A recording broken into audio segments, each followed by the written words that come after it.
Anger की जो family है वो 3 लेवल पे, पहला है फ्रस्ट्रेशन, सेकंड है एंगर, तीसरा है raise.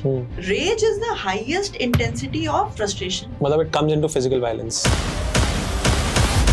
To improve your emotional intelligence, please be observant. Please be centered while you are talking to the other person. And please talk only after you have understood what the other person is saying. Emotions are everywhere, be it relationship, be it leadership, be it anything, blah blah blah blah blah. अपने आप में love का क्या मतलब है? जो love is a complex emotion. Similarly, there are simple emotions and then there are complex emotions. तो love is a complex emotion. Love is a complex emotion, वो सिंपल नहीं है। लव देखो, लव बहुत रूप में आता है। एक दोस्त से भी आप प्यार कर सकते हो, अपने स्पाउस से प्यार करते हो।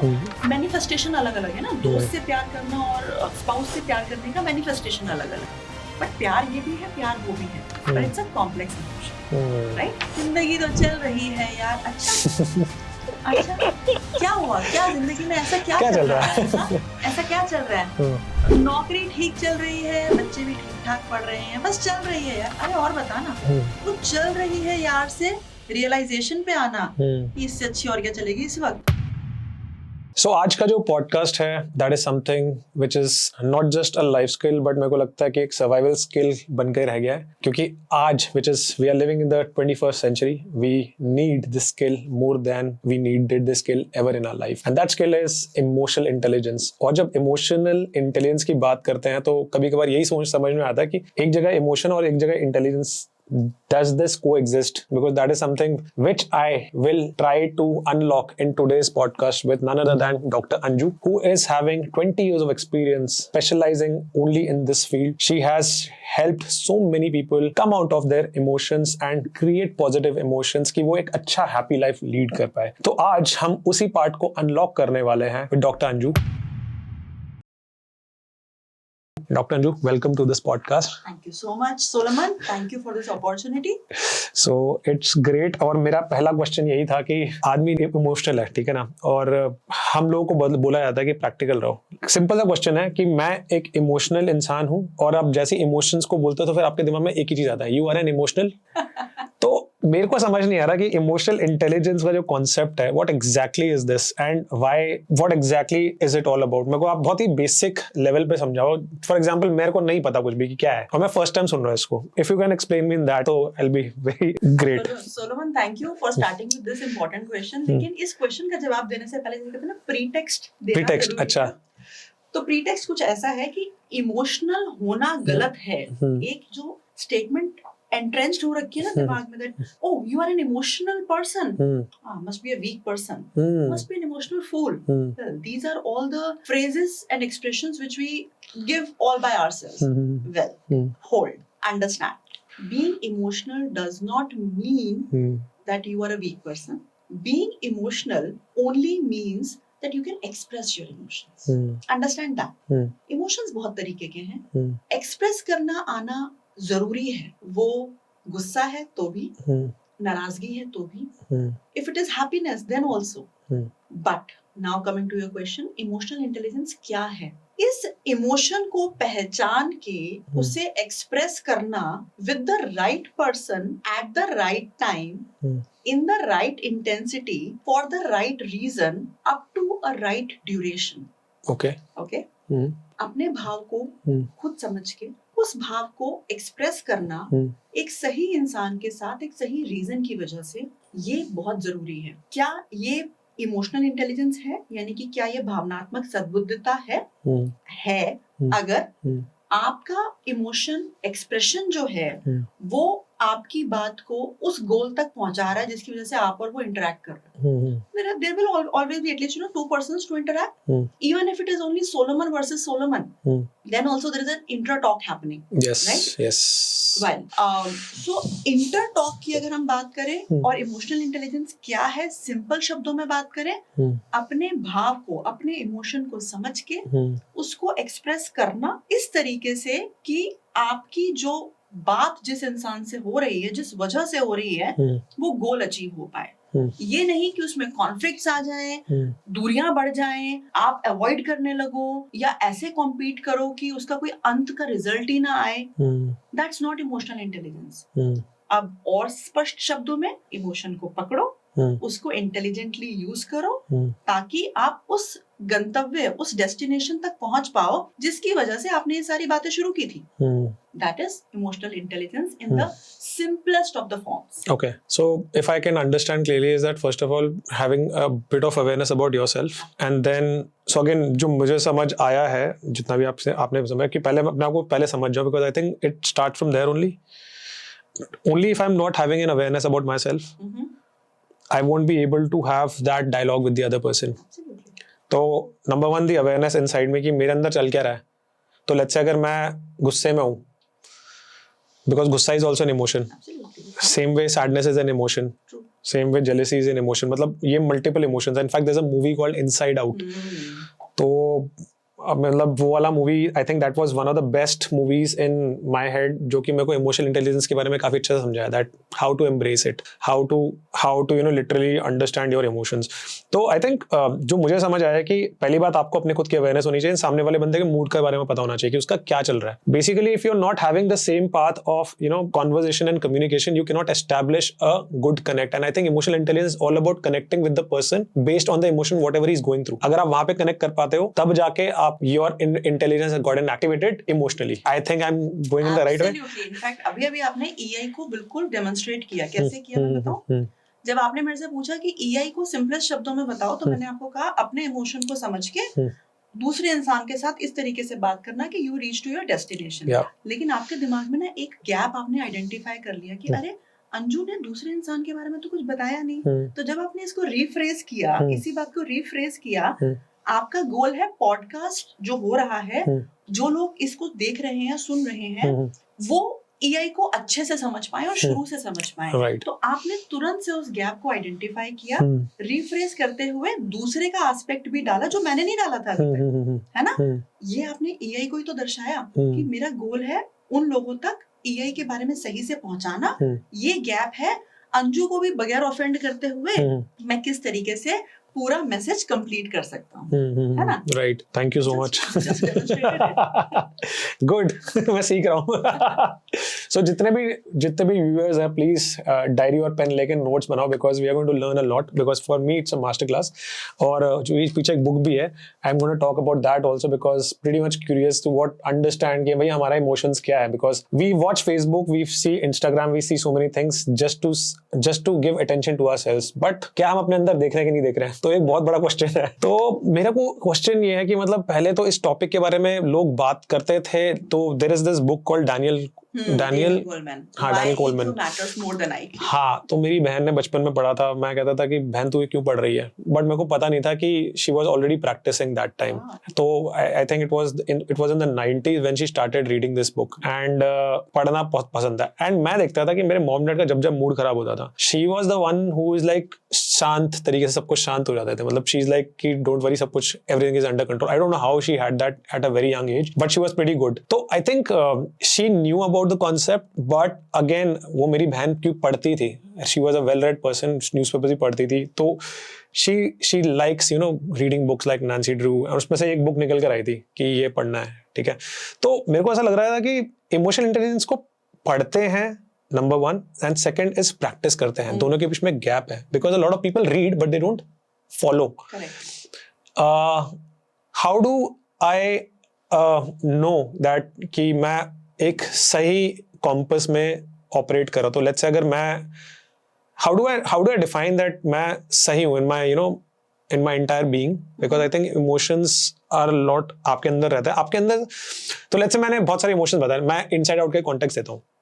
इसमें एक डोमिनेंट इमोशन हमेशा प्ले कर रहा होता है. जैसे कि फॉर एग्जांपल अगर आप दुखी हो तो आपका दुखी ही स्टार्ट हो जाता है दिन. या आप अगर मान के चलिए कि if you are little anxious about the day then does it really ऐसा होता है क्या, सच है क्या कि मैं अगर दिन अपना स्टार्ट करता हूँ और अगर मेरा एक पर्टिकुलर मूड है तो मेरा पूरा दिन ऐसे ही जाता है क्या, या यू कैन रेगुलेट इट?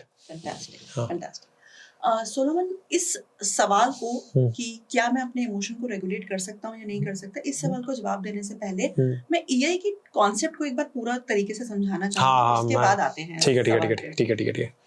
तो इमोशनल इंटेलिजेंस यानी कि भावनात्मक सद्बुद्धता एक वो स्किल है जो है तो हम सब में, we all possess it. The only difference is कि मैं उसको प्रैक्टिस कितना कर रही हूँ, वॉलेंटरली कॉन्शियसली मैं उसको कितना प्रैक्टिस कर रही हूँ. ठीक. Emotional intelligence lies on two competence. First personal, second social. Personal is how much do I know about myself and how much am I able to regulate my emotions to be able to reach that goal. Goal हमेशा focus में रहेगा क्योंकि अगर हम किसी गोल की वजह से इंटरैक्ट नहीं कर रहे, it is not a constructive conversation. Very simple. और हम EI इम्प्रूव करने की कोशिश करते हैं फॉर बेटर रिलेशन, अच्छी productivity, for higher performance, for better leadership skills. तो गोल तो चाहिए मुझे, right? Now coming back to EI, personal competence and social competence, which means personal competence के अंडर में आ गया how much do I know about myself in the moment, how much am I able to regulate in the moment, and how much am I able to understand that is a social competence of the other in the moment, and how much am I able to manage the other person's emotions in the moment. Please, the word of caution here, or the double click word is, I can control my emotions and thoughts. I cannot control your emotions and thoughts. Most of the time, people end up trying to control the other person's emotions, which is not possible. Not possible. I have a son who is about to be 18. No matter how much I try to control his emotions, despite him being my son, I cannot. Forget about others. Right? So that's the first thing I would like to bring to notice of everyone. Do not try to control the emotions of others. To build on the social competence, to build on your social competence, to improve your emotional intelligence, please be observant. Please be centered while you are talking to the other person. And please talk only after you have understood what the other person is saying. Do not keep providing what you know. That's not the goal of any conversation. And then you said that ऐसा होता है कि अगर मैं सुबह anxious हूँ तो मैं पूरा दिन एंग्शियस ही रहूंगा. वेल, अभी बोला कि पर्सनल कॉम्पिटेंस में एक एस्पेक्ट है टू रेगुलेट माय इमोशंस. कर सकते हैं, मतलब बिल्कुल कर सकते हैं. ठीक है. उसका लेकिन प्रीकर्सर क्या है? I should know that I M anxious. अच्छा, आई शुड नो. ओके. तो ये पता भी नहीं लगता कि you have that feeling and you have no idea कि क्यों हो रहा है. एब्सोल्युटली. अच्छा, पता ही नहीं चलता कि ऐसा ही है. कई बार कई लोगों को, जैसे कि कुछ लोग ऐसे होंगे अच्छे भले बहुत बढ़िया मूड में चल रहे हैं, घूमने गए हैं, सुबह 5 बजे निकले हैं, ड्राइव कर रहे हैं, हाँ गाने गा रहे हैं, ये है वो है, बाकी सब लोग सो रहे हैं, 11 बजे सब सो के उठे हैं, मान लो जो 2-3 लोग हैं गाड़ी में बैठे हुए सो रहे हैं. ये भाई साहब जो बढ़िया से, या मैडम जो बढ़िया से ड्राइविंग कर रही थी या कर रहे थे, अचानक से गुस्से में आ जाते हैं. क्या यार तुम लोग तो सब सोते रहते हो, कोई तरीका है, हम इतनी बढ़िया जगह पे आए हैं, ये है वो. And people are like, क्या हो गया यार? I mean, you are to drive, you are driving. I wanted to take a nap. I am taking a nap. This person does not know he is feeling hungry, because of which his anger has arised. He does not even realize, he or she does not even realize that there is anger. Okay. And this anger is because of hunger. Okay. Or maybe tiredness. So you know, even to know that much requires your self-awareness. Very good point. और आपने anger बिल्कुल सही चुना है. Men express themselves in anger. Extreme में करते हैं. Which means, is there an element that men are suppressing? Okay. My question is that normally men's reactions come in an anger format. मतलब जितना मैंने समझा, that is the reason with a famous phrase called angry young man. Okay. Because he has gone through a series of suppression and suddenly he bursts out. And I think anger is the last step when it comes out. Otherwise there are a series where you can break it.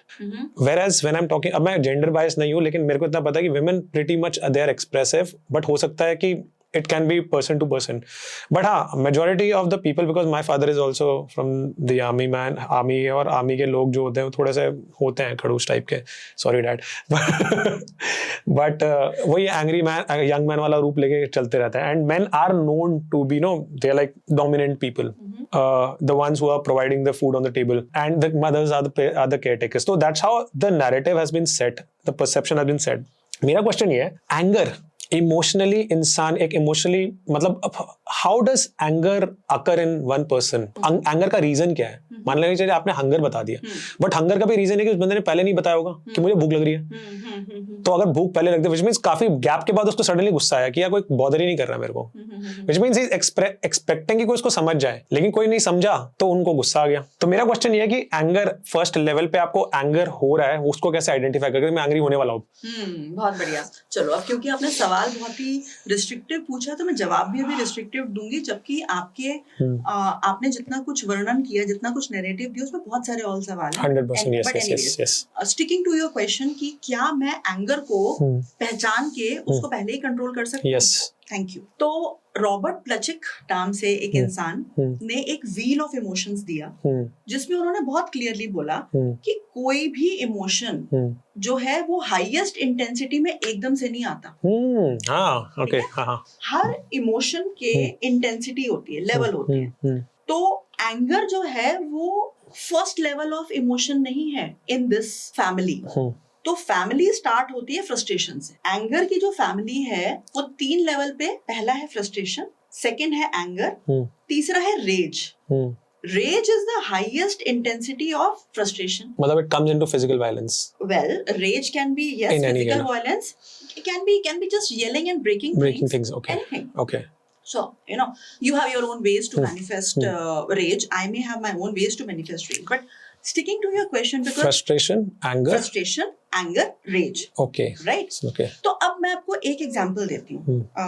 आप बैठे हैं एक chair पे, conference में आप गए हैं, बहुत इंपॉर्टेंट कॉन्फ्रेंस है, आप एक चेयर जो आपको मिली आप उस पे बैठे हैं और अभी आप नेटवर्किंग कर रहे हैं, लोगों से स्माइल कर रहे हैं, अच्छा लग रहा है, अभी आपको शुरू होने वाला है ये सारा कॉन्फ्रेंस और इट इज वेरी इंपॉर्टेंट।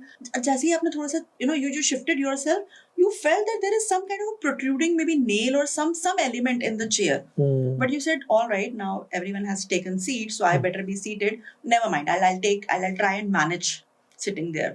ठीक है, तो पहला आधा घंटा बहुत अच्छा गया आपका, राइट? लेकिन कुछ तो फिजिकली आपको इंटिमिडेट कर रहा है, चुभ रहा है, वो which is not comfortable. Now even you not knowing it, this has already started to build frustration in you. इधर move करना, थोड़ा सा ऐसा करना, while everyone is sitting with the poise, listening to the speaker, and you, without an intention to disturb anyone, you are still doing it, right? Now the frustration has already started to begin. If you are a highly self-aware person, you'll catch your frustration there and you'll try to do something about it. But if you're not a highly self-aware person, or you deny this frustration, then you'll continue to sit there. No, of course, if you continue to sit there for an hour or an hour and a half with that protruding nail pricking you every now and then, the frustration is changing into anger. Now what happens, where while everything is going fine, everyone is listening to you, to the speaker, you also are trying your level best, it is hour and a half and the schedule also says after hour and a half this session will get over, so you have a visual in mind, okay, after hour and a half I'll at least get up and maybe then I change my chair or something. Now suddenly the speaker says, I'll require 45 more minutes of yours. Oh, okay. And now you're like, damn, the narrative starts. Damn, this person doesn't know the value of time. Right? Although when you entered, you wanted to gain so much from him or her, and now the speaker is ready to give those extra 45 minutes, but because you have a frustration getting converted into anger, which you're not realizing. Either you're not realizing or you are in a denial mode. Right? Now this anger is building. Okay? Coming back to your question, can I catch it young? Can I catch the anger young? Well, yes. You can catch the anger young provided you are present to yourself first. Basically, you have to be aware to yourself, not trying to fix that first before you meet the society or the social environment. True that, because I am first point of contact for myself. Right. If I am not in my comfort zone, how am I going to be presentable to others? Many a times when I am asked to mentor students on confident speaking or public speaking, the first thing I bring up is, are you confident in your skill? Are you confident the way you are approaching that podium? Because if you're not, if you have any kind of hesitation out there, if your self-awareness is telling you that, Anju, you are just 5 feet, So, other speakers maybe having a good height and you're just a 5 feet lady. So, probably that can be a cause of low self-esteem in me. I should be aware of it. Because this low self-esteem is causing dejection in me. Every emotion will have a meaning. Anger also has a meaning. Dejection also has a meaning. But none of the emotions starts at the highest intensity in one go. So first, be present to yourself. Tell yourself upfront. Be open and vulnerable to yourself that yes, this is what I'm facing. This is what I'm feeling. Right? And then ask yourself, will you be able to take this pain for some more time? Or it is better to get up, say excuse me, go out, ask the housekeeping to change the chair. That's such a simple thing. Yeah. And we are not able to. Nobody will mind it. But just because either I am acting in a denial mode or I'm not self-aware about my frustration building into anger. So I think denial and not being self-aware are one and the same thing. Because a person is in a denial, he's not self-aware. Well, no. Okay, there's a different story to this. Okay. Let me bring grief into picture then. Grief bhi hai. Grief. So the emotion of grief. So grief is another family. Grief is another family, of course. कितने family members हैं? देखो, primary emotions की अगर हम बात करें तो हम बात करते हैं, the acronym that I have given is FAST. FHASSD. Okay. Fear, happiness, anger, surprise, sadness and disgust. So these are your primary emotions. और इसकी further families हैं. देखो, एक समय ऐसा था जब हमें लगता था कि इन सब के बच्चे हैं सारे के सारे. बहुत सारी चीजें हैं. बच्चे ही नहीं है, बच्चों पहले वेडिंग भी हुई है.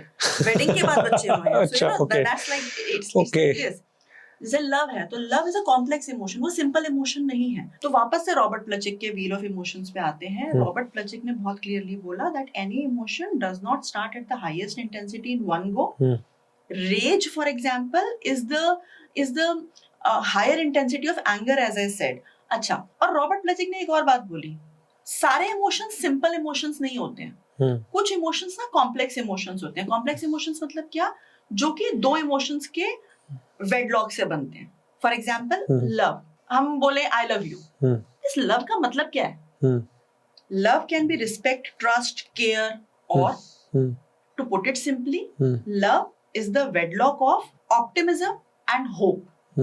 अगर आप एक इंसान के साथ होपफुल हो, ऑप्टिमिस्टिक हो, आपका बच्चा हो सकता है, आपका स्पाउस हो सकता है, आपका कलीग हो सकता है.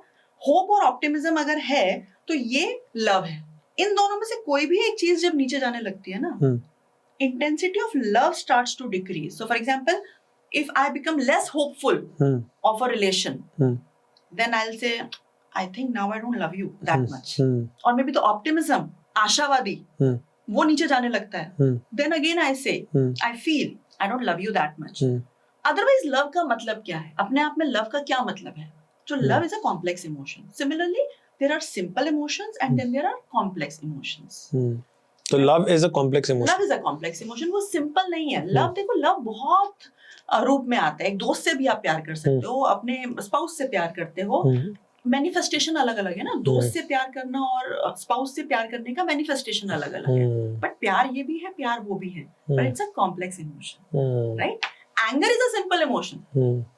एंगर में आप स्पाउस के ऊपर भी चिल्ला सकते हो, उसको उल्टा सीधा बोल सकते हो, फिजिकली अब्यूजिव हो सकते हो, दोस्त के साथ भी हो सकते हो. डिपेंड करता है कि आपका रिलेशन किस तरीके का किसके साथ है. सो anger is a simple emotion, but love is not one single emotion.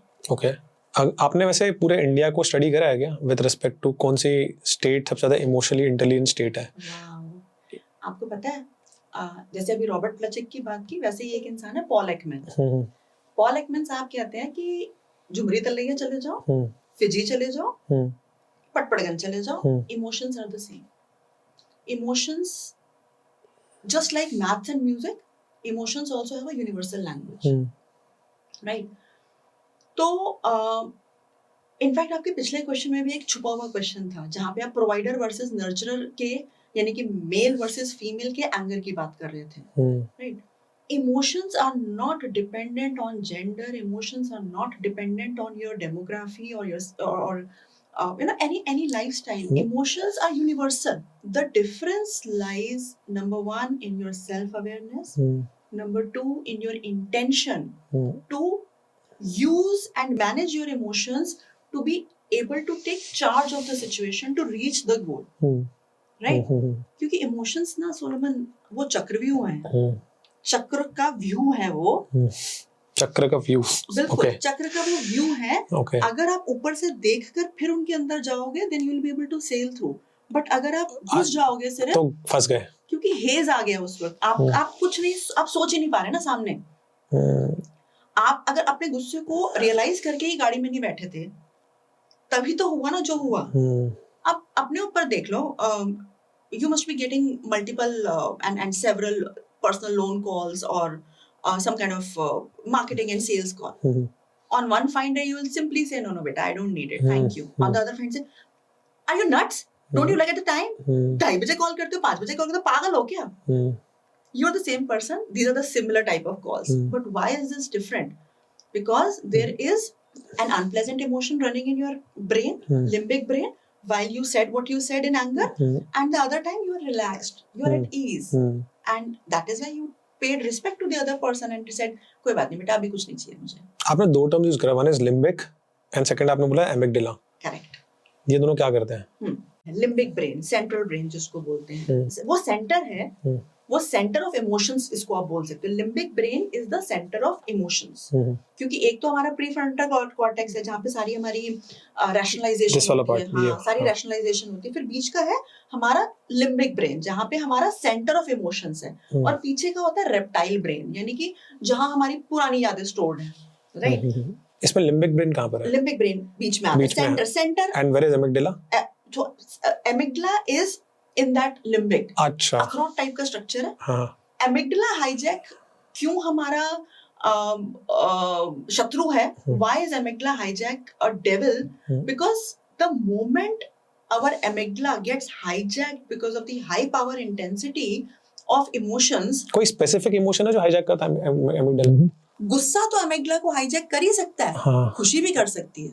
अच्छा. एग्जाम्पल. ज्यादा डोमिनेंट कौन सा है? देखो, डोमिनेंट डिपेंड करेगा आपके उस वक्त के इकोसिस्टम पे. Because see, you are a human being, right, and I'll give you an example. I think this goes way back to 10 years. So we had a full-time house help at our place, and this guy was from a place called Darbhanga in Bihar, and बहुत try करके उसका बहन की शादी के लिए कोई रिश्ता मिला.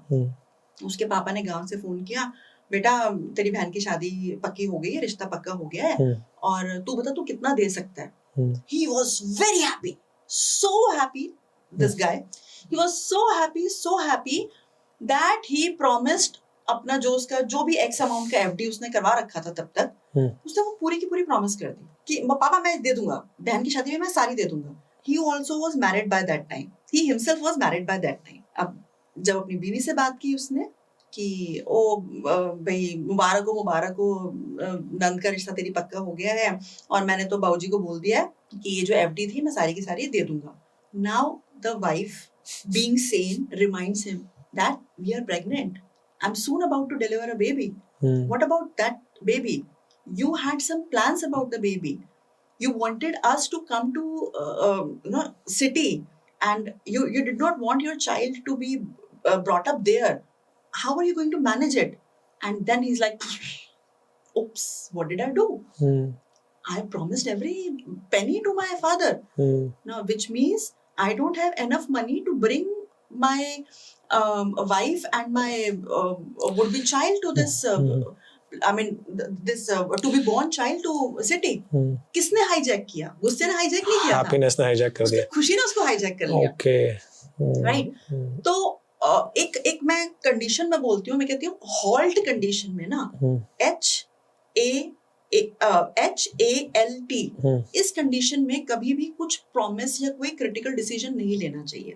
H फॉर हैप्पीनेस जब एक्सट्रीम में हो, A फॉर एंगर जब एक्सट्रीम में हो, L फॉर लोनलीनेस, बहुत एकांत, बहुत अकेलापन महसूस कर रहे हो, that should be a feeling.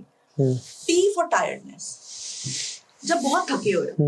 इन चारों कंडीशंस में ना, इनफैक्ट हंगर में भी, तो एच को आप एच लेके चल सकते हैं। Happiness, hunger, anger, loneliness and tiredness. Okay. जब भी एक्सट्रीम कंडीशन में हो ना, कोई क्रिटिकल डिसीजन मत लो, कुछ प्रॉमिस मत करो. तो अगेन रोटी कपड़ा और मकान, फिजिकल नीड्स को लेके हम सबके सब we have this thing that we take care of our physical needs. भैया घर ढंग का होना चाहिए, खाना पीना ढंग का होना चाहिए, बच्चा अगर है तो फिर ढंग के स्कूल में जाना चाहिए, अगर सोना है तो टाइम पे, मतलब everything is been taken care of the physical security. Question ये है कि जब इमोशंस की बात आती है, पहली बात तो उसका अवेयरनेस नहीं है, और is there something called emotional security? अगर यस, तो फिर what are the things which goes beyond the emotional security? अगर आप फिजिकल सिक्योरिटी की बात करें कि हमको ये चीज़ें पता है, इमोशनल सिक्योरिटी को हम कैसे आइडेंटिफाई करते हैं? आपका पहला क्वेश्चन है कि क्या कोई ऐसी चीज है जिसको हम इमोशनल सिक्योरिटी कह सकते हैं? तो आज की डेट में जब हम इतने माइक्रो और इतने स्पेशलाइज्ड टर्म्स बना रहे हैं, तो हाँ, इमोशनल सिक्योरिटी भी कह सकते हैं. और इमोशनल सिक्योरिटी क्या है और उसको कैसे बना सकते हैं? जैसे आपने बिल्कुल सही बोला कि physical security comes from the food we eat, the way we groom, the supplements we take, the exercise we do. Everything is physical security, so that I am fit and fine to face every day. Physically. Now, emotional security also has some ingredients, right? Good relation with your family members, with your immediate circle, a good place in society. Emotional superfoods है ये. Emotional superfoods, right? ठीक है, हाँ. तो relationship on one side, then your intention to be truthful to the other person is another emotional superfood. Also, how much do you keep yourself aware of your own self every day? How much are you truthful to yourself? If I'm not feeling comfortable, am I telling it to myself? So for example, if there is a decision that your parents took, let's say of buying a new house and then shifting there, they take you one fine day to that particular purchase that they have made, and you're like berserk, you're shocked. What? I mean, how are they going to live in this? And this is even heftier priced than where they're living. But imagining the kind of system that they're going to be living in, no, that's not safe. And you shut up. Then what happens? Are you giving yourself emotional security? No, because every next moment you are going to be living in fear, in anxiety about your parents. Whereas now the communication part. Whereas if you openly communicate it to your parents that, I've never been vocal with you, but today I feel this is the worst decision you are going to take. I would not let you take this decision. Even if you have paid the token money, please stop there. It is better to invest just 25 lakhs versus crores, and please look for some other place, right? So communication, relationship building, communication, being truthful to yourself, being truthful to the other, so that the other person feels you are there to listen to him. कुछ समझ गए, कुछ समझा दिया, right? Yes, these are all superfoods for emotional security. And at the same time, to have a confidant. If you have a confidant in your life, you are blessed. Now, this confidant might be your sibling, might be your offspring, might be your parent, a colleague, a friend, spouse, whoever. Do not shy away. And if you have a confidant, do acknowledge this confidant a lot. Because that way, this person will always lend you ear, right? And trying to extrapolate, trying to give you some extra points here. Because I'm fond of making acronyms, because that is how I remember things. So I say that just as marketing has touch points, if you have to sell off, if you have to buy this particular plant, you must have gone into some store, or you must have looked for it online. So these are all touch points for you to get to know about this plant. Similarly, a human being also has touch points. And those touch points are PAART.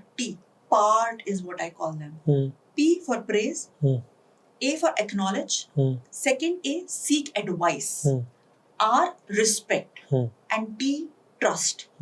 If you can provide and build this kind of atmosphere, you already have touched with so many people that you will have that emotional security of being surrounded by cushions, by your support, by your confidants, and you will not have that fear. Hey, can I say this to him or to her? You know that yes, I can say this to him or her, and because it is an open relation, if he doesn't like it, then he'll give it back to me. Okay, now let's talk about relations. And today we can see that a lot of in relationships, breakups is common, and divorces are also common. And when I actually research about them, the first and foremost point which comes is that मेरे को अपना emotional well-being चाहिए. It is for my own mental peace. So I know that मैं topic के घुमा नहीं रहा हूँ, बट मगर मेरे को थोड़ा सा इसके ऊपर insight चाहिए था that how true it is, number one, and don't you think that if a person is not invested in relationship, he or she will hit loneliness very soon? मतलब इसके अंदर दो questions है मेरे. हाँ, तो number one, is it good? Like you're breaking off relationships, going into another one, having the same experience, then again, तो घूम फिर के आपका एक there is something which you're doing, some emotional damage, if I can say, if I'm not wrong, to yourself, and over a period of time, you're not leading a healthy life. तो आपसे मैं सुनना चाहता हूँ, क्योंकि आपके पास बहुत सारे क्लाइंट्स आ चुके हैं जिनके पास एक सिमिलर टाइप की प्रॉब्लम आ रखी है. सो are there any experiences which you can share? I mean, of course, you can keep it confidential, but if you have identified a pattern, why these things happen? Okay. आपका एक सवाल था कि are these separations and divorces which are happening, is this good? ये आपका पहला सवाल था, right? मेरा सवाल पे सवाल है, good for whom and good for what? Right? Good or bad आप और मैं डिसाइड नहीं कर सकते, क्योंकि ये गुड और ये बैड उन दो इंसानों का है जो ये डिसीजन ले रहे हैं, राइट? हाँ, हम ये जरूर बात कर सकते हैं कि क्या ये जो सेपरेशंस, डिवोर्सेस इतने कॉमन हो गए हैं हमारे देश में भी, just like in western countries, is this for some kind of emotional unavailability and emotional disconnect that two people develop over a period of time, and because of which loneliness seeps in and then both of them don't feel connected at all? Well, yes, certainly. I'm not a relationship coach, but I'm a leadership and emotional wellness coach. Now, emotional wellness is a part wherein you're a holistic person entering my, entering my event or entering my conversation, for a simple reason that emotions are everywhere, be it relationship, be it leadership, be it anything, blah, blah, blah, blah, blah. If you are not emotionally available for your stakeholder, yes, I'm using a blunt word for relationship here, but then yes, a stakeholder, if you're not emotionally available for your stakeholder, then chances are after giving n number of trials, the stakeholder also might turn back to you. Turn his back to you, not turn back to you, but turn his back to you. So yes, emotional unavailability is one major reason because of which these separations are increasing. Yes, the good part to it is today's generation is doing it amicably. Most of them.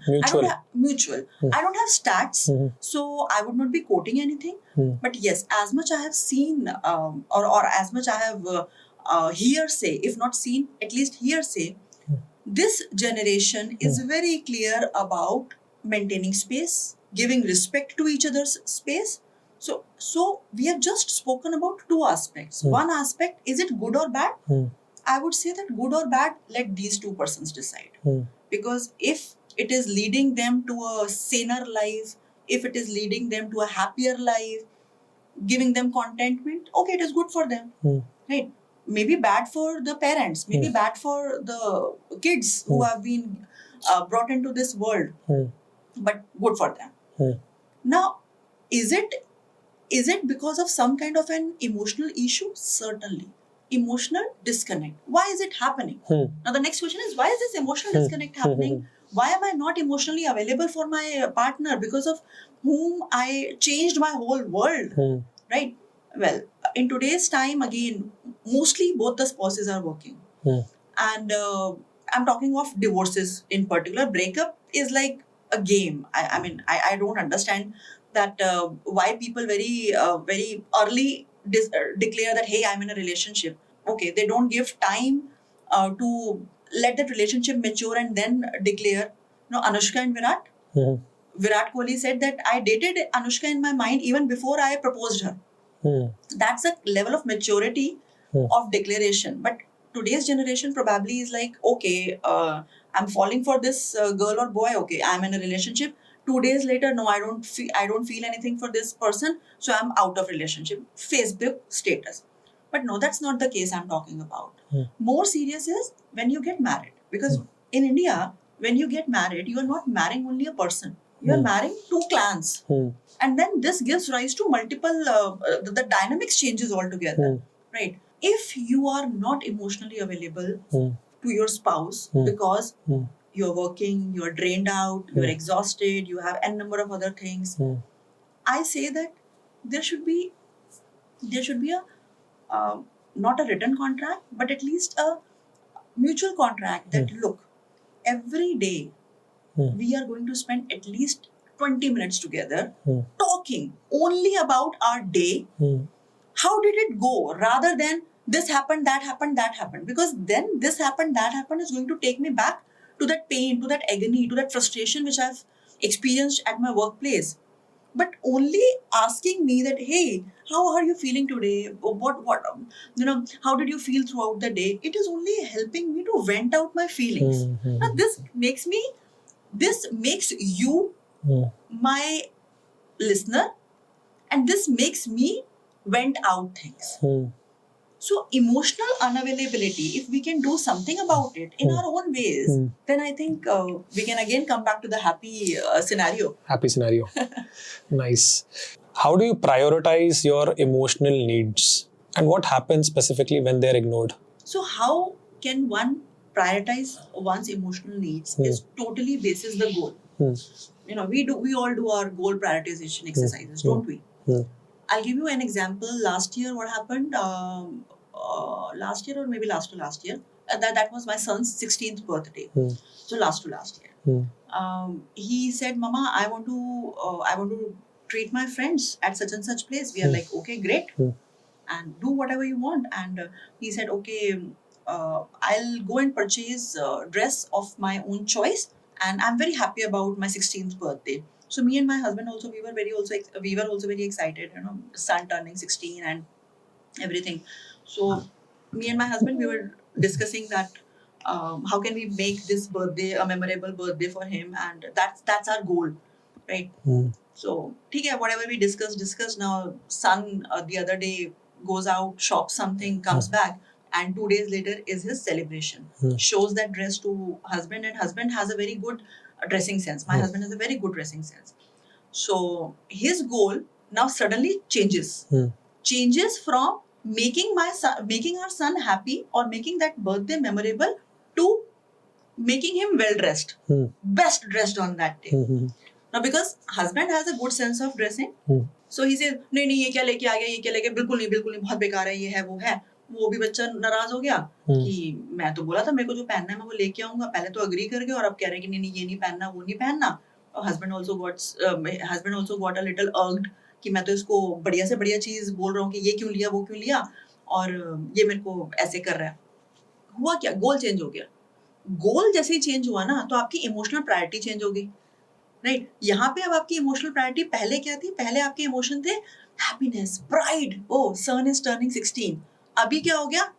Detection, violation. अरे मेरा dressing sense को violet किया जा रहा है. Then thankfully he also is emotionally intelligent. So he practiced his emotional intelligence after some time, a few hours from then, and he said, बेटा इकट्ठे ना मिंत्रा पे चेक करते हैं कि तेरे को क्या क्या अच्छा लगेगा, एक नया चीज परचेज कर लेते हैं, जो तूने ले लिया दैट्स ओके, रख ले इसको, बाद में कभी पहन लियो, but let's buy something new.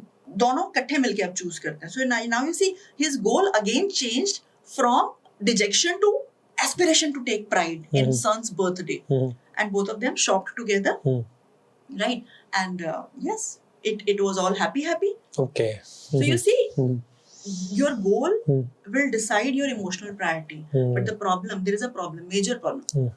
I decide my goal, but I don't understand what is the emotion playing a vital role there.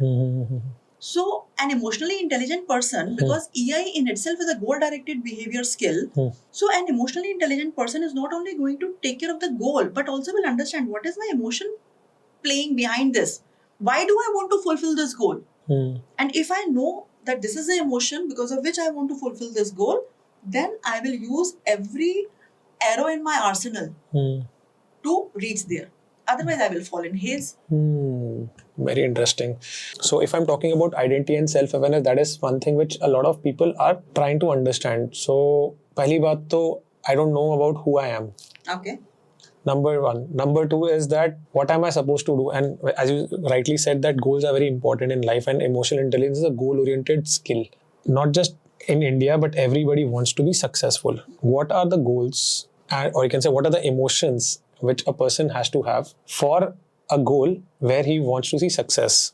Let's say मैंने बोला कि मेरे को एक finance success देखना है, because everybody wants to succeed, and I think everybody tries to measure you on the parameter of finance majorly. अच्छा successful है, इसके पास घर गाड़ी बंगला, ये मतलब बेसिक आपके बेसिक पैरामीटर्स हैं जिसके अंदर देखते हैं he is earning money which means he successful. Although there are different parameters of success, people who already achieve this, उनके एक अलग पैरामीटर्स है सक्सेस के, कि हमको हैप्पी रहना है, हमको अपने पेरेंट्स के साथ रहना है, और you know I want to take care of my family really well, I want to be available for that. Every person has a different success parameter. But let's say मैं आपको एक सिंपल सा, जो कि 90% ऑफ द जनता from India, they want to be successful financially. What are the emotional tools which a person should use in order to set their goals? Okay. Emotional tools, I would say the thumb rule is, if I know this is what I want to pursue, and I have trust in myself, trust as an emotion.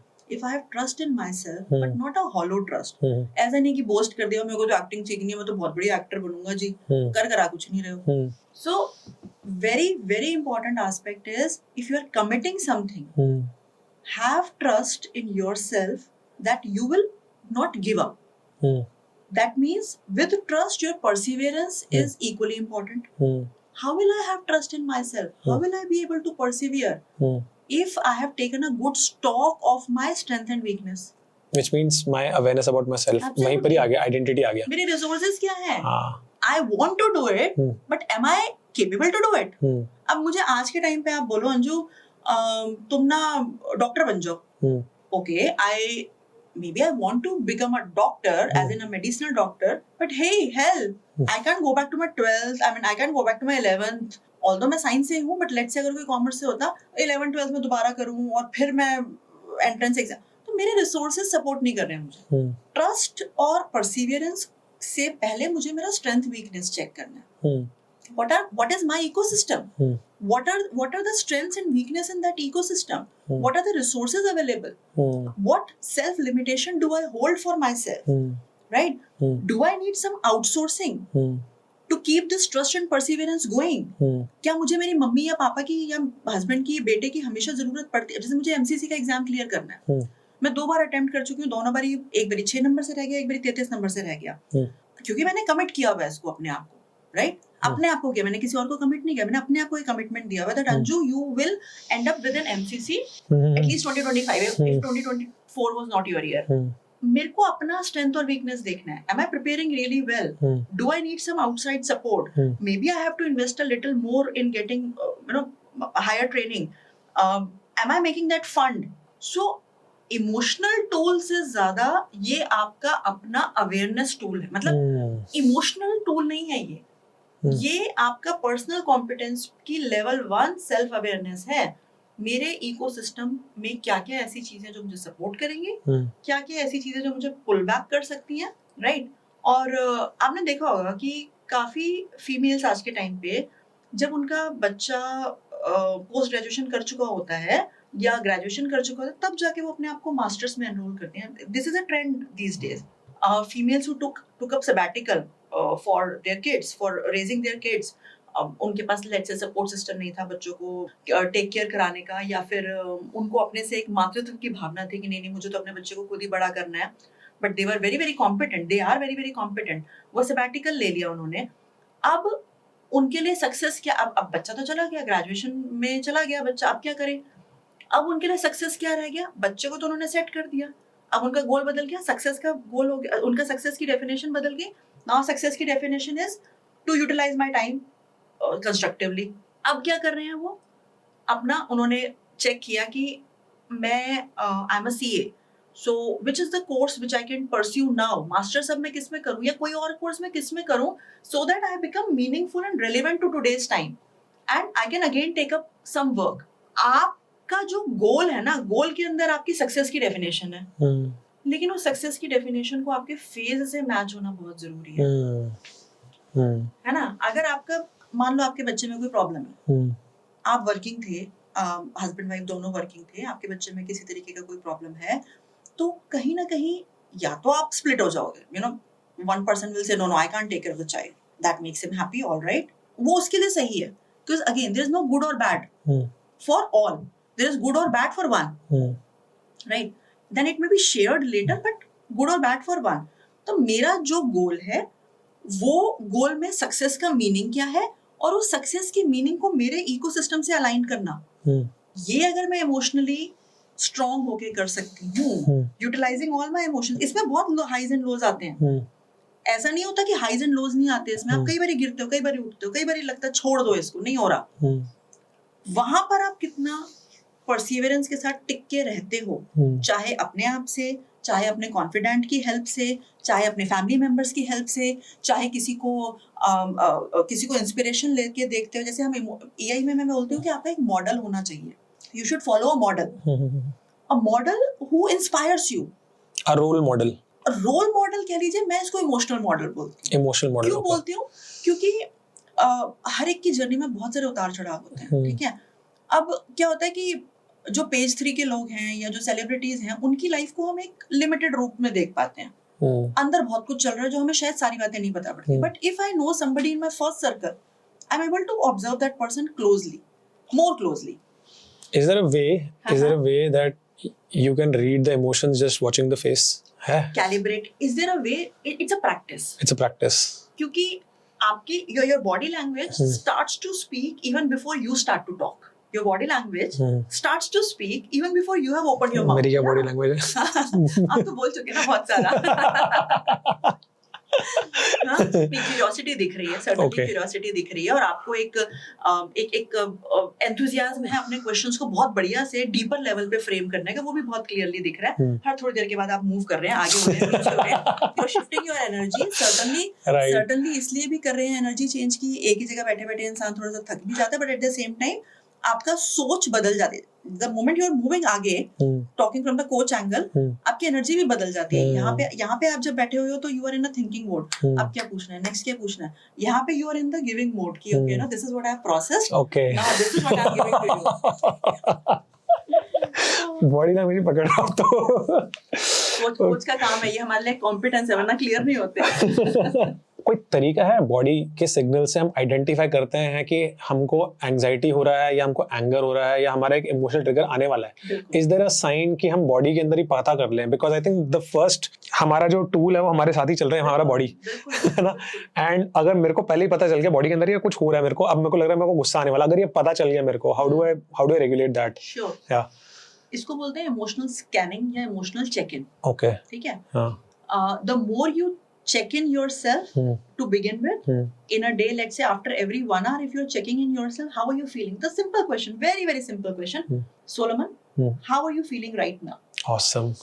Right? So this should be a question which you should be asking yourself ample times. Okay. And don't just stop at asking this question and answering this question awesome. Why are you feeling awesome? Anju ji बैठी है हमारे साथ. ठीक है, धन्यवाद उसके लिए. तो ये तो हो गया जब एक प्लेजेंट इमोशन आया. और देखो सोलमन, इंसानी फितरत है, मिठाई मुंह में डालते हैं, मीठा स्वाद आता है तो हम उसको टेकन फॉर ग्रांटेड लेते हैं. मिठाई डालिए तो मीठा ही आएगा ना. कड़वा आता तो कंप्लेन करते. राइट. जब अनप्लेजेंट इमोशन फील करो ना, तो वाई पे जरूर जाओ. Why am I feeling what I am feeling? Attitude of gratitude is very important. For example, I am grateful to you for inviting me, for investing so much time, for spending so much time in framing questions, and then trying to juggle between those thoughts. So I'm really grateful to you. At the same time, अगर कोई चीज खराब लग रही है, एक वो बादाम जो मैंने आपके मुंह में डाल दिया और मैंने बोला बेटे ना इसको खाना है, ना फेंकना है, ना काटना है, ना निगलना है, रख अपने मुंह में. ठीक है.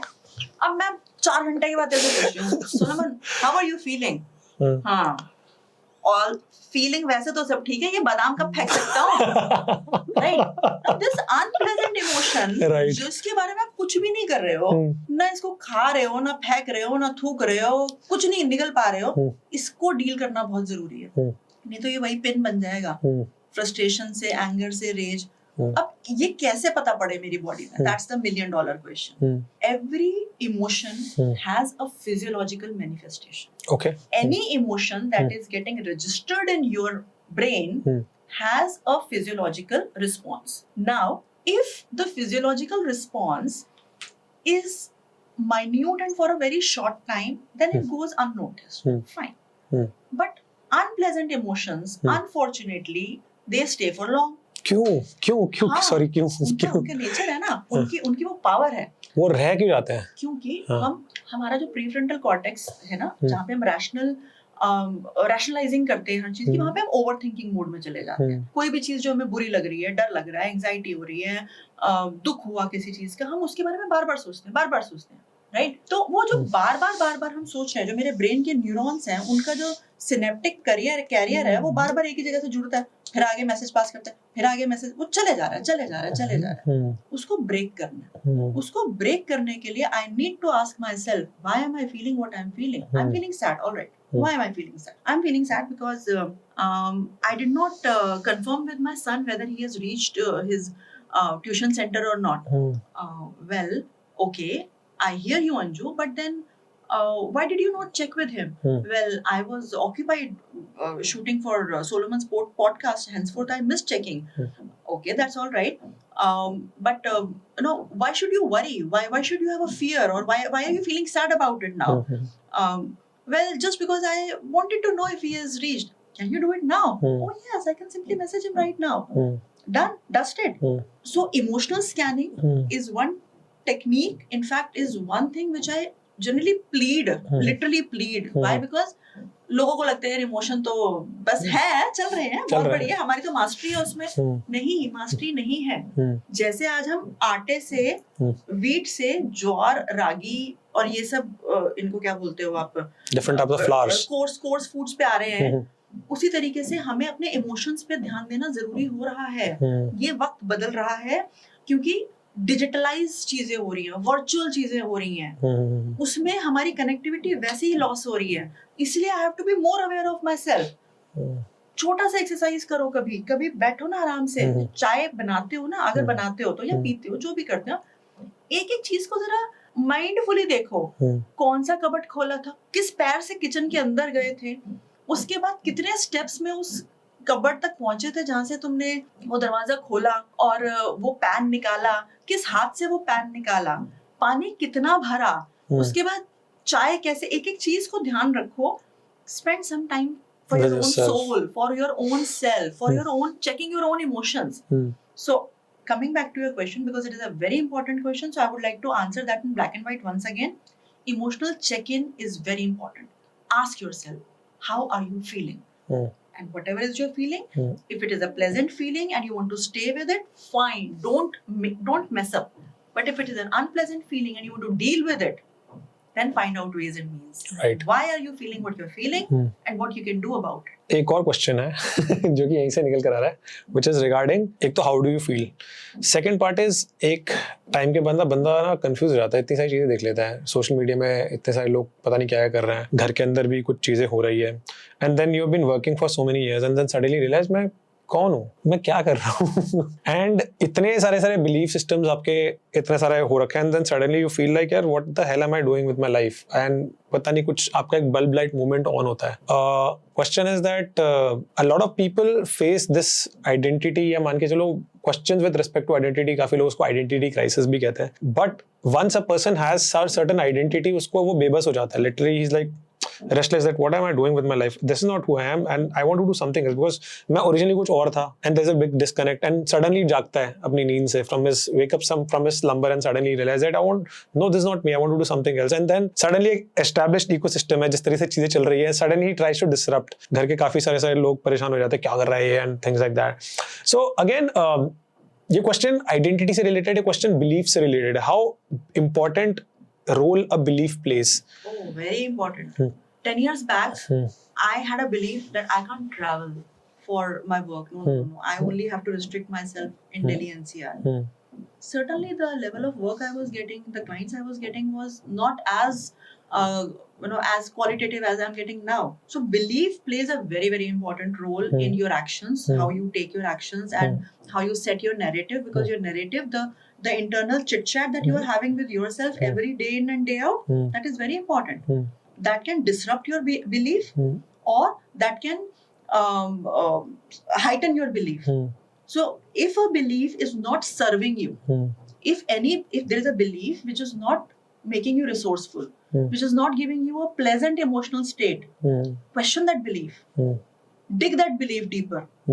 No, why is this belief coming? Why is it so solid?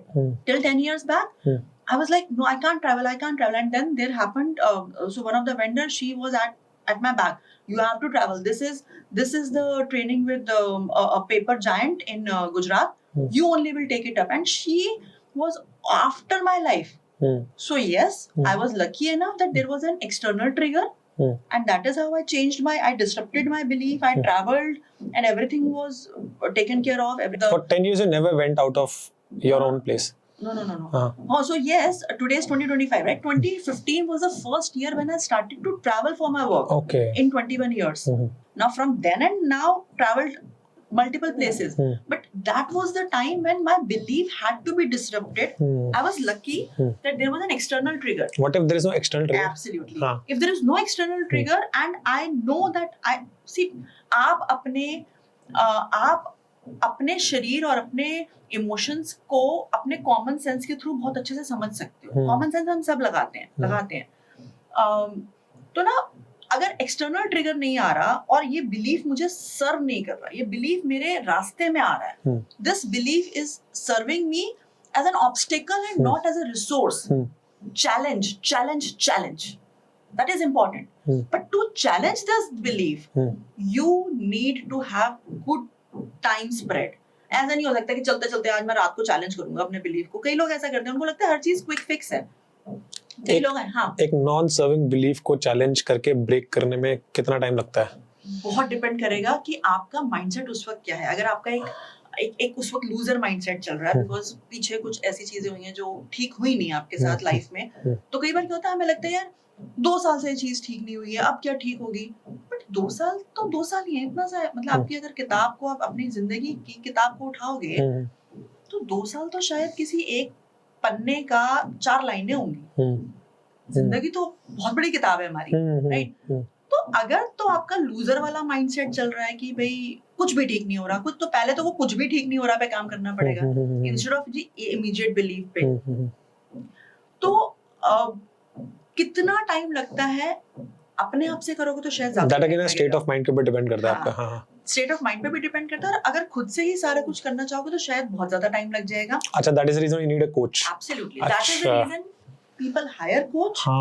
And यहाँ पर जरूरत पड़ती है एक, जैसे अर्जुन को जरूरत पड़ी थी कृष्ण जी की, वो पत्थर मारने के लिए, वो प्रोब करने के लिए कि तू बता तेरे लिए क्या ठीक है.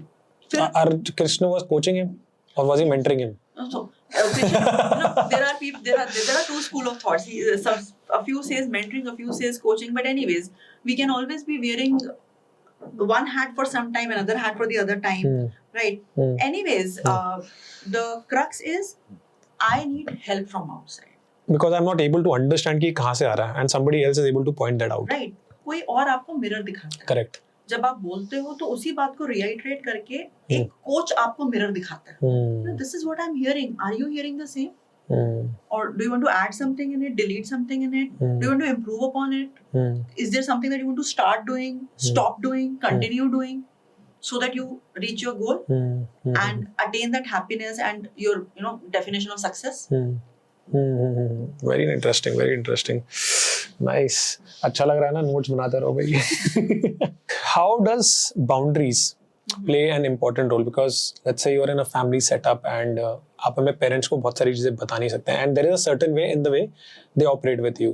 जैसे कि लड़कों के पापा जो होते हैं, स्टीरियोटाइप नहीं कर रहा, a lot of parents, fathers are nice fathers, but if you talk about a majority of fathers, they are like mostly angry young men उनको अपने बच्चों के सामने बच्चों को एकदम डिसिप्लिन तरीके से बिहेव करना होता है, and the kids normally are like can not be themselves in front of, and that is the reason why मेरा क्वेश्चन ये आ रहा है कि how important are boundaries, because first relationship is with your parents and obviously the second relationship with your spouse, girlfriend or anyone.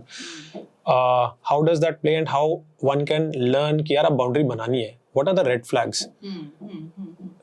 Okay. So first question is, how important is boundary? Boundary is very important. But I have a question in your question. Definition of boundary or the elements of boundaries can only be defined when I know the relationship of the nature of two stakeholders. So for example, if it is the boss and the subordinate, boundary will have a different set of conduct. If it is parent and the child, it will have a different charter. So important is to define the relation first, be very clear about it. That is the first step in designing your boundary. Second step is, this boundary should have a mutual consent. Okay. If I only decide on my boundary with the stakeholder who is important to me, then am I building any trust? No. Am I respecting the other person? No. And these are two important touch points of a human being. So the boundary, for example, let's say me and my son. So my son just appeared for his 12th class exam, and he's not an academic child. He's a street smart child. Okay. 27th or 26th of March his exams were over, and 27th of March his competitive exam classes they started. My only boundary, first bound element of or first clause of my boundary was, but I'm not going to say you anything for coming 4 days, because I understand कि अभी तुम्हारे exam खत्म हुए हैं, लेकिन छुट्टी नहीं मारोगे तुम क्लास की. क्लास जरूर जाना तुमने. घर आके नहीं पढ़ो 4 दिन के लिए, it is fine, but class जरूर जाओगे. राइट. उसकी तरफ से बाउंड्री आई, उसकी तरफ से एलिमेंट आया. आप ये 4 दिन वाकई मुझे कुछ नहीं कहोगे, सिर्फ मेरे से इतना पूछोगे कि क्या मैं क्लास पहुंच गया, और क्योंकि I also am working, I am generally not home the moment he leaves and he comes back. Though the location is shared, that again is element of boundary. Location is shared, right? So that's trust. Boundary बनाना बहुत जरूरी है. But meaningful boundary तभी बन सकती है जब दोनों stake holder का रिलेशनशिप डिसाइडेड डिफाइंड हो. राइट. अगर मैं अभी भी अपनी बाउंड्री को वही रखूं जो कि जब वो 12th के एग्जाम दे रहा था तब रखी थी, then I will mess up.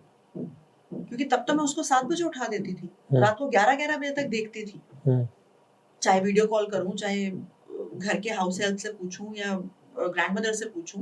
But अब अगर मैं उतना ही क्लोज वॉच रखूंगी, at least for these 4 days, then I am going to break the journey for coming month. Boundary is important. Define the relation of two stakeholders. Okay. इसी से एक और क्वेश्चन निकल कर आया. You can not say no to anyone. So मैं आपको नहीं बोल रहा हूँ, but in general there are some people who can not say. कभी बार मेरी भी आदत होती है कि मैं मना नहीं कर सकता, मेरे को हाँ बोलने की आदत है. When you say yes to someone, you are saying no to yourself, and when you no saying no to someone else, then you are saying yes to yourself. So again saying yes to yourself and while saying no, because एक time के बाद आपको exactly पता है किसको no करना है, but उसमें काफी ज्यादा देर हो जाता है. हाउ डू यू आइडेंटिफाई कि नो कहाँ पे बोलना है? जब आपको तकलीफ होने लग गई है ना, हाँ, कोई चीज है जो आप नहीं कर पा रहे, not that you don't want to do. Okay, let me talk it out this way. So you have a skill, you have a will, and you are allowed to. So there is a skill and will matrix, and I'm adding an allowed to dimension to it. अगर मेरे पास skill है पर will नहीं है, and I'm allowed to do it, तो मेरी will ही नहीं है करने की, क्या मैं इसको give up कर जाऊँ? Well, no. Let me talk it out with the person. That thank you so much for trusting on me, and for inviting me or for asking me to do this, but I don't think I have the willingness to do it at the moment. Okay. तो बड़ा देखो, अगर emotionally intelligent narrative बनाने हैं ना, तो बहुत candid भाषा में, ऑब्जेक्टिव भाषा में बात करनी पड़ती है. आप ये नहीं बोल सकते कैसे हो सोलोमन, बहुत अच्छा हूँ. What do you mean by अच्छा हूँ? No, tell us. How are you feeling? No, okay, I'm feeling awesome, as you said. Oh, and tell me more about it. Tell me more about your feeling of awesomeness.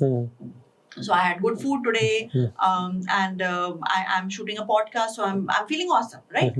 Validate हो गया कि awesome क्यों? Validate होना हाँ. बहुत जरूरी है validation का। एक ही जो हम हवा में बात करते हैं ना, जिंदगी तो चल रही है यार, अच्छा क्या हुआ, क्या जिंदगी में ऐसा क्या चल रहा है, ऐसा क्या चल रहा है? नौकरी ठीक चल रही है, बच्चे भी ठीक ठाक पढ़ रहे हैं, बस चल रही है यार। अरे और बता ना, वो चल रही है यार से रियलाइजेशन पे आना कि इससे अच्छी और क्या चलेगी इस वक्त, राइट?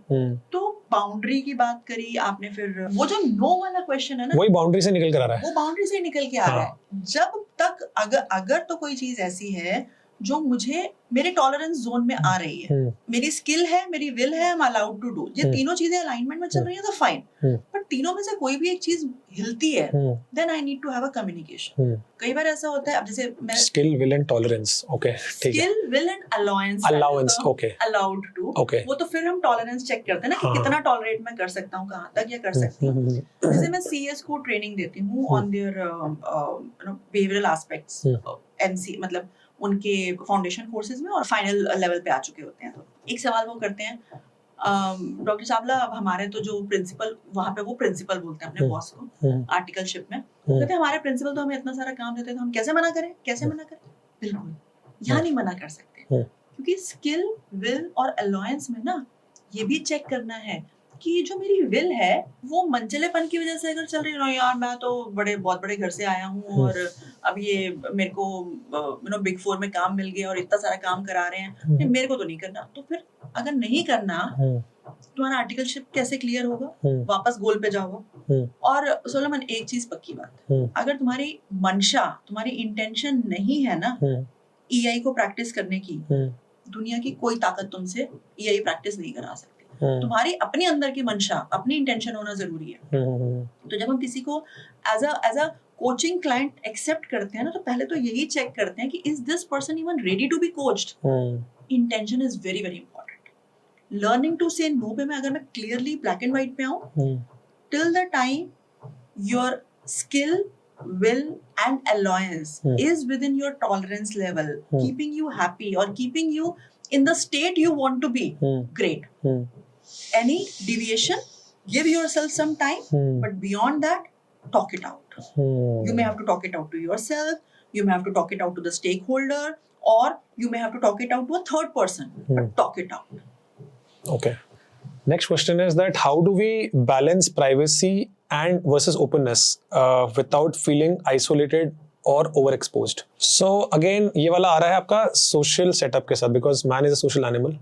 आपको एक लेवल तक ही अपने आप को करना है। जैसे फॉर एग्जांपल आपने सब कुछ बता दिया, then the other person might have perceptions, कुछ ज़्यादा एक्साइटमेंट दिखा दी because you are emotionally excited, and then you know the other person is like I am not that excited when I see you. So again पहली बात तो वही है कि in a social setup, because there is a lot of cancel culture, rejection culture, people have a different way to perceive. आज की date में social media के अंदर आप कुछ दिख रहे हो तो फिर जाके everybody will be taking you seriously, otherwise तू कौन है? And how true is it that you know you have to have a certain level of privacy and there is a certain level of इतना तक है, काफी ज्यादा बताने की जरूरत नहीं है, ठीक है? Because what happens is that when you are sharing too much, it can go against you also.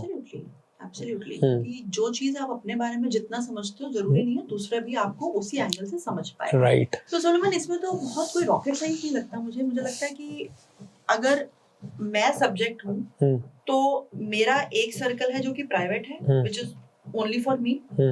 And maybe for very very very few close people, that also rarely, क्योंकि ये private है। Second is personal और family oriented और first circle, वहाँ अब ये मुझे देखना है कि कितनी चीजों को मुझे private रखना है, कितना मुझे personal life पे जाना है, और फिर तीसरा सर्कल है professional circle, उसके बाद सर्कल है सोशल सर्कल। ये मुझे देखना है कि मुझे अपने लेंस को कितना मैग्नीफाई करना है। Now I need to check my emotions before I am entering a conversation.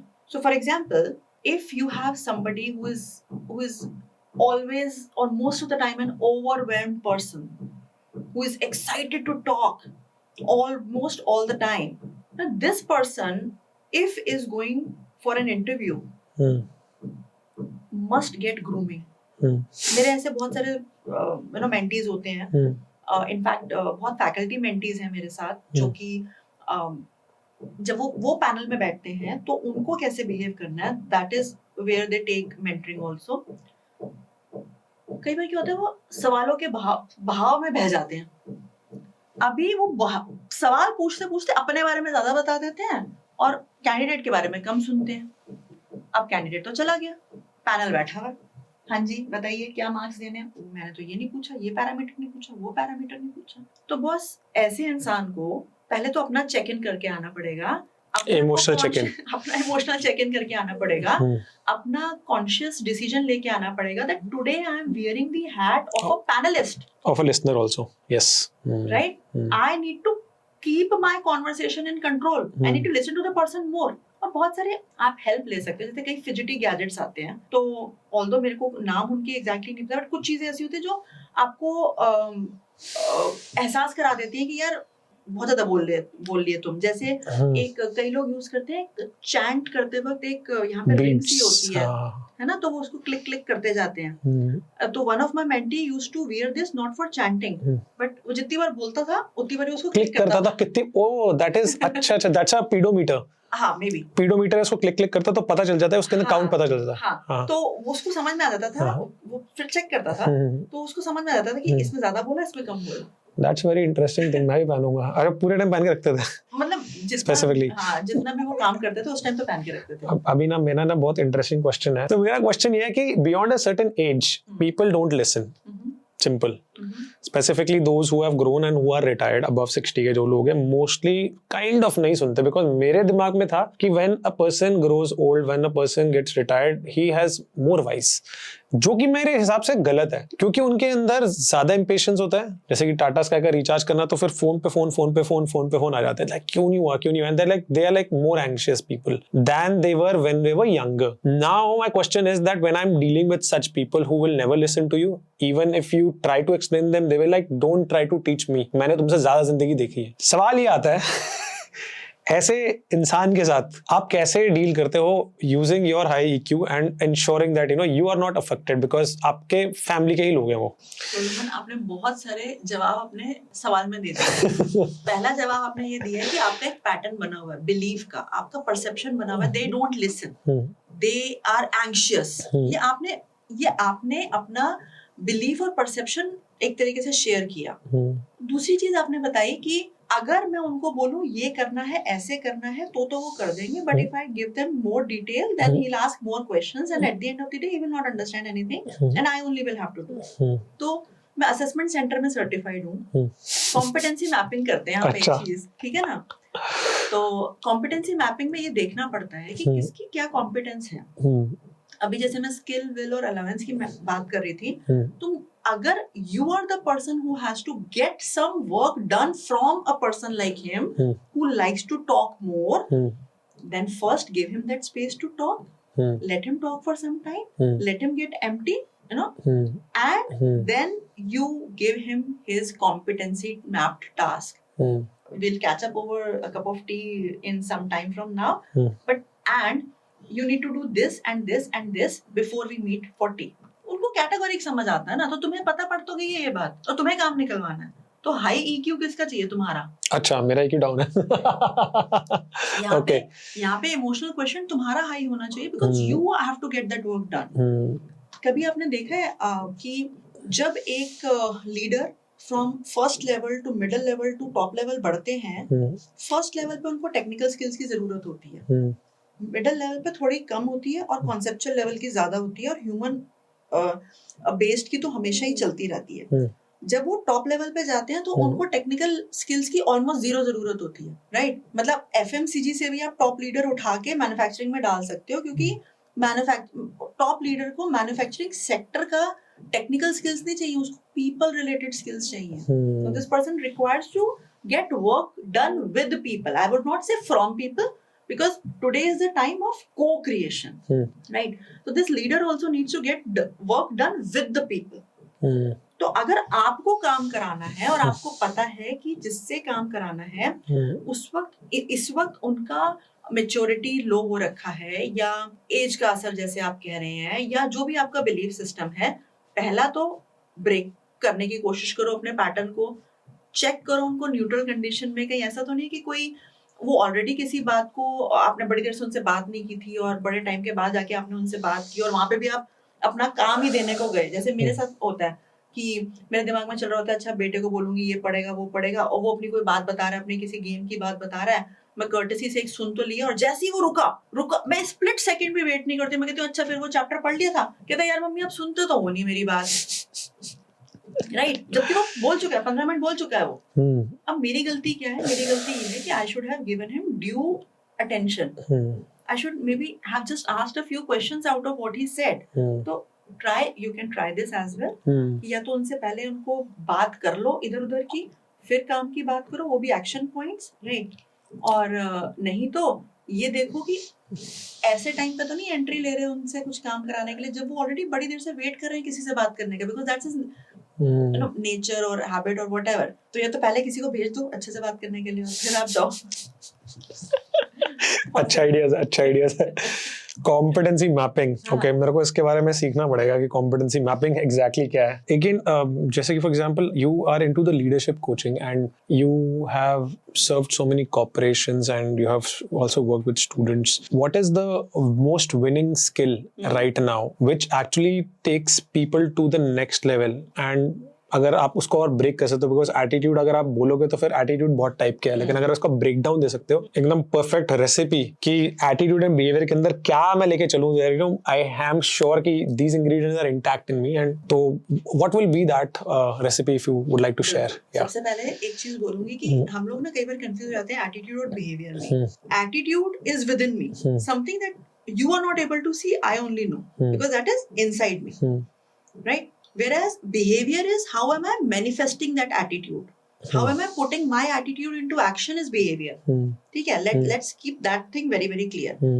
Now talking of that one perfect recipe या वो secret ingredient, मैं perfect recipe ना बोल के secret ingredient अगर बोलूं तो मुझे बोलने की जरूरत नहीं है। आज वर्ल्ड इकोनॉमिक फोरम 2025 का जो रिपोर्ट निकला है, फोर्ब्स का जो रिपोर्ट निकला है, EI को वो already first and within first 3 का दर्जा दे चुके हैं। Emotional intelligence used to be in top 10 skills for the past 5 years. Today it has come at level 1, that is first rank. Forbes, World Economic Forum, top 3. EI certainly is the way forward. That's and a very clear indication is NEP 2020, which is National Education Policy 2020, clearly, explicitly and sternly asks the schools to take up courses on emotional intelligence, to offer these courses not only to the teachers, staff, but also to the students. That's the importance of EI. Adversity हम सबको आती है, आपको भी आती है, मुझे भी आती है। एडवर्सिटी में आप किस तरीके से अपने इमोशंस को नेविगेट करते हुए अपने रास्ते तक पहुंचते हो, अपने आप को वो राह दिखाने की नैरेटिव रखते हो, that is where your high EQ comes into picture. अच्छा एक चीज और, मैं कई बार EI बोल रही हूँ, कई बार EQ बोल रही हूँ, सुनने वाले और देखने वाले भी EI और EQ सुनते पढ़ते होंगे, तो फर्क और कुछ नहीं है। EI is the competence, behavioural skill जो है हमारा, EQ is the numerical value given to EI, various assessments, बहुत सारे असेसमेंट्स हैं। तो क्वेश्चन जहाँ पे हम बोल देते हैं, क्वेश्चन का मतलब होता है हमने एक न्यूमेरिकल वैल्यू दे दी है, that's the only difference. If someone who is listening to this podcast and he is feeling emotionally stuck, where should they begin? anjuchavla.com. No, but on a serious note, if you are feeling emotionally stuck, it is important to label what is that emotion. कई बार हमें हमारे emotion के नाम ही नहीं पता होते, ठीक है? तो तुम फील क्या कर रहे हो वो पता होना बहुत जरूरी है। फॉर एग्जाम्पल, आप डॉक्टर के पास गए, आपने उसको जाके बोला डॉक्टर साहब अच्छा नहीं लग रहा, डॉक्टर ने कहा क्या अच्छा नहीं लग रहा? बस कुछ मजा सा नहीं आ रहा। क्या मजा सा नहीं आ रहा? जब तक तुम ये अच्छा नहीं लग रहा, मजा सा नहीं आ रहा, तबीयत खराब है, अनकंफर्टेबल है, इसी में घूमते रहोगे तो स्टक ही रहोगे। अब डॉक्टर कहता है तू रुक, मैं बात करता हूँ। सर ठीक है? हाँ सर, सर में कोई दर्द नहीं है। आंखों में दर्द है? नहीं। आंखों से पानी आ रहा है? नहीं। नाक में कोई दिक्कत है? नहीं। ठीक है, यहाँ पे कहाँ दिक्कत कहाँ है? वो मेरे को ना टांगे बहुत भारी लग रही हैं बहुत टाइम से। Now you are talking. Okay, identifying where the pain is. Absolutely. So that is between the doctor and the patient. But if you are talking to yourself and you are feeling emotionally stuck, label your emotion.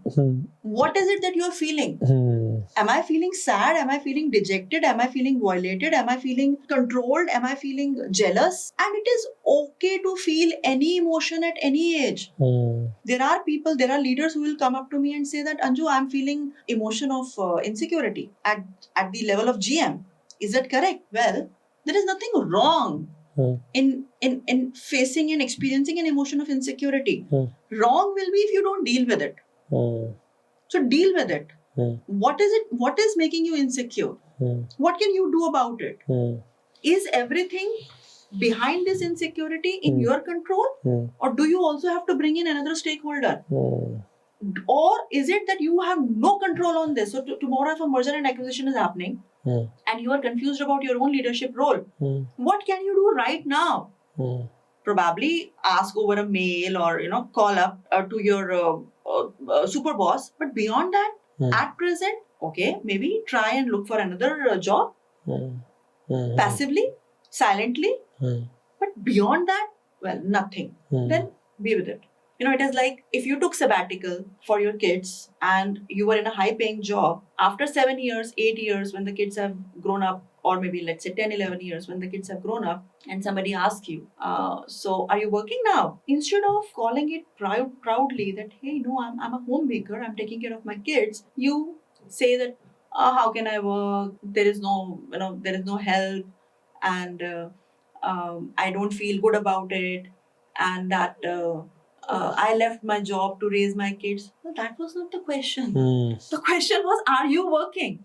Simply say, no, I'm not. Nobody asked you to define or nobody asked you to tell what you were doing. So be very, now what you can do at the moment. Now if I hear this conversation, I would say, all right, then tell me, how do you want to get back to working? And if you do not give me an answer, then I will ask you, stop.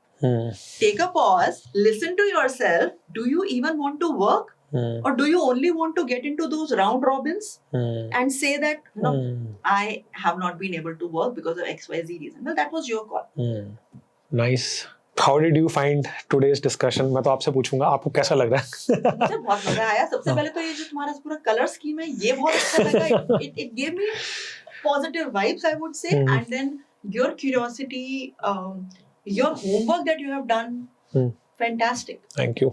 Did you enjoy answering the questions? Because these are all very relevant questions which are going in the environment and सबके सब कहीं ना कहीं पे stuck है. तो फिर मुझे लग रहा था कि बहुत important topic है. तो did you enjoy the conversation? Absolutely. Feeling delightful. So let me get that emotional check-in and scanning for myself. Feeling satisfied, delightful, and hopeful to hear from you that I could do justice to your endeavor of inviting me. Oh, absolutely. So this is what I have listed. Right? Emotional scanning. Emotional scanning.